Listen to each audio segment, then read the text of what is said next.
ببین دوستان اون برای ستون خب برداشتن یه سری قطعات 7 سانتی بریدن خب و یه اسکوپ قدیمی سیمی زدن، دستشون هم درد نکنه.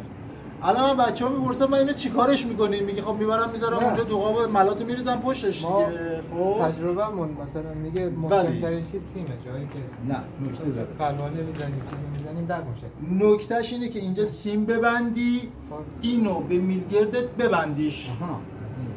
گرفتی چی شد؟ نه نشد. ببین این اگر دوغابو شما بریزی پشتش دوغابو ول میکنه خیلی راحت. این اسکوپ برای این نیست که اینو به دوغاب بچسبونه سنگو.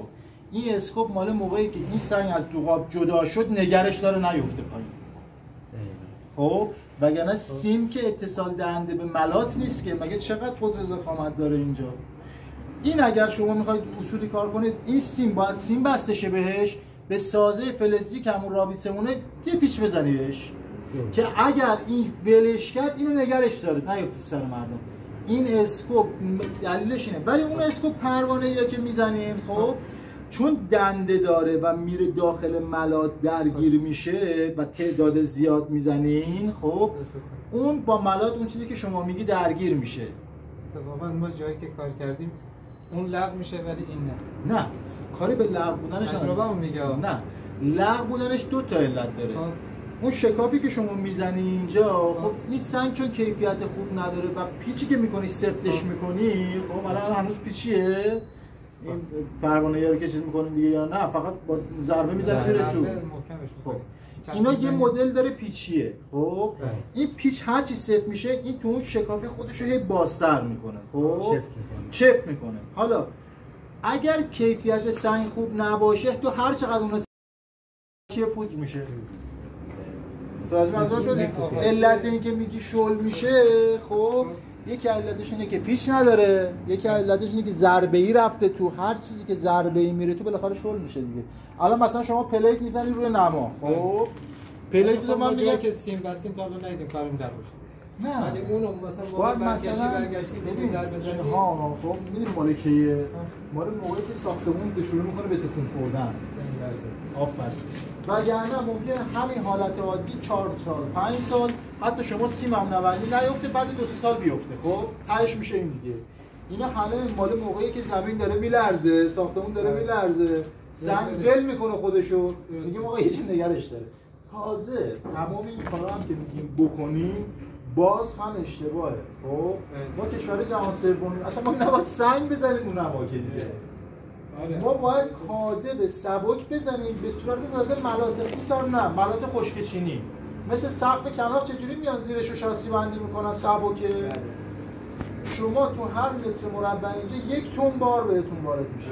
خب یه بنده خدا اون روز برای فکر کنم داداش تعریف کردن میرفته بود براویس واسه اون مهندس میگه میپرن بالا پای ببین چقدر سفته. گفتم این چند کیلویی؟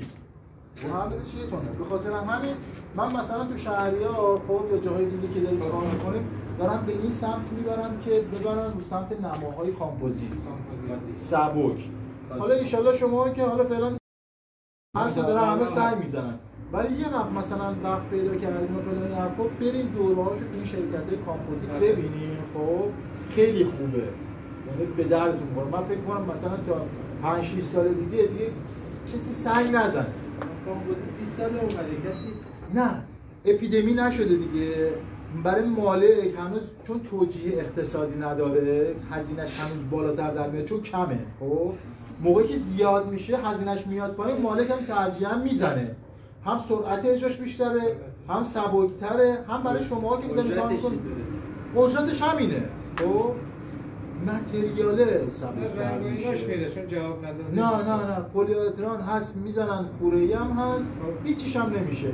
این نایلونه این آشغالیه که میزنن اگه میره کارفرما رفته چیکار کنه دزدی کنه دیگه یه چیز ضعیف گرفته آورده مثلا بزنه. بعد مدت رنگ و راهش میره اصلا ظاهر. نه الان تو کشورهای دیگه که اینجا میذاره.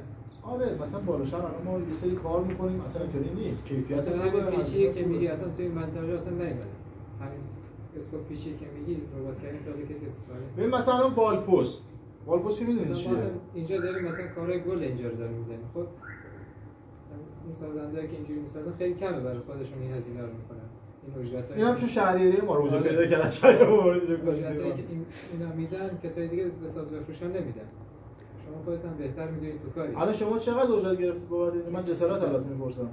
اینجا رو به 300 تومن فاکتوری حساب. فاکتوری کلا چقدر دادین به شکی؟ شکی میشه حدود 300 خورده. 300 میلیون با سر در ایناش. با 1000 به سنگ میبره. 1000 آره 1000 متر میبره 1000 دیگه. متر 50 هم پر حساب میکنین نه، دیگه. چکی شما چکی دادین فاکتوری سنگی که سنگ تخریب میشه پایین. سنگی که مصرف میشه. پرتتون چند درصده؟ درصد نداریم.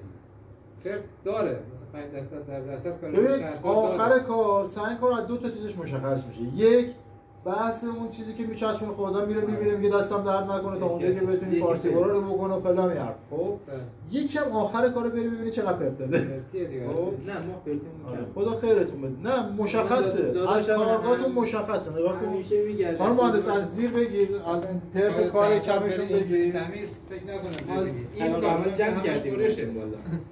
سنگ ساده نمیشه کارم چون مجری هم خودم اجرا میکنم. خب میام سر ساخت کف ساختمون میرم میفهمم چیه. حالا گشتکاری که بریم سر باشه پای کارش خودش هر چقدر بگه من فلانم خودش کار نشون میده دیگه.